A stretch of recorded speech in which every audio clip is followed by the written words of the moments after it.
जय हिंद मित्रों, आशा करता हूँ आप लोग स्वस्थ होंगे। आज हम आपको एक ऐसे मुनि के बारे में बताने जा रहे हैं जो कि सभी प्रकार के देवता व दानवों के समक्ष कटु सत्य साफ साफ बोल देते हैं और सदैव धर्म संगत बात करते हुए बड़े बड़े दैत्यों के सामने उनकी कही हुई बातों पर असहमति जता देते थे, परंतु फिर भी कोई उनका बाल भी बांका नहीं कर पाता था। जी हाँ मित्रों, मैं देवर्षि नारद की ही बात कर रहा हूँ। उन पर ऐसी कौन सी शक्ति का प्रताप था जिसके कारण वे भय मुक्त थे और उन्हें कोई हानि नहीं पहुंचा सकता था। मैं आज आपको उसी बारे में बताने जा रहा हूं, तो कृपया वीडियो को अंत तक जरूर देखें। दोस्तों, यह शक्ति 10 महाविद्याओं में से एक है जिसका प्रताप इतना महान है कि अगर मैं कहूं कि एक बार बंदूक की गोली अपना निशाना चूक सकती है परंतु यह सिद्धि अपने भक्त को कभी निराश नहीं कर सकती, तो यह अतिशयोक्ति भी इसके लिए छोटी है। क्योंकि जो व्यक्ति साधना को पूर्ण कर लेता है उसके सामने से तूफान और आंधी भी अपने रास्ते बदल लेते हैं। मैं बात कर रहा हूँ महान बगलामुखी साधना की।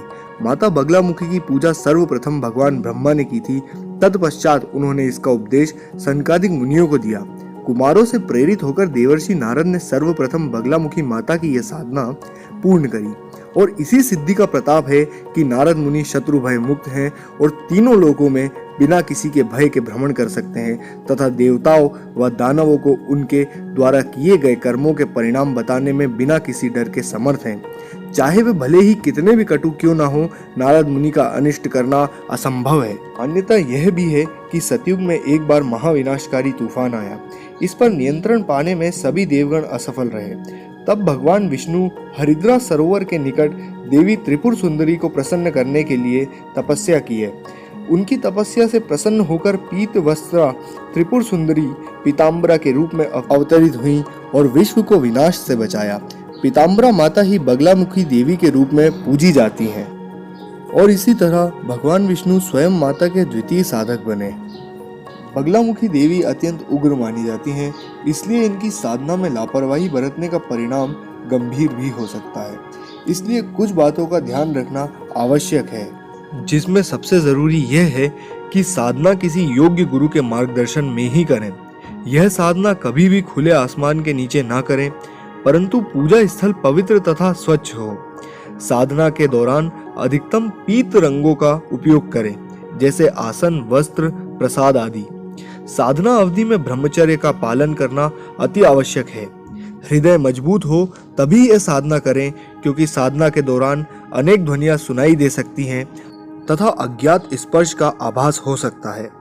संकल्प लेने के उपरांत पहले दिन जितनी संख्या में मंत्र जपना प्रारंभ करें उतनी ही संख्या में प्रतिदिन करें।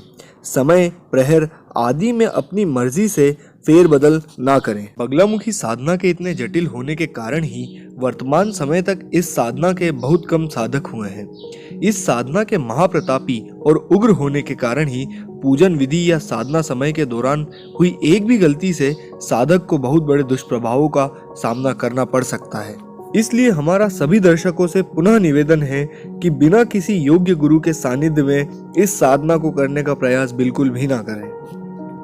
आशा करता हूं मित्रों कि आपको यह जानकारी पसंद आई होगी। इसी तरह की और रोचक जानकारियों के लिए हमारे चैनल को सब्सक्राइब करें व इसे अधिक से अधिक शेयर भी करें ताकि अन्य दर्शकों तक यह जानकारी पहुंच सके।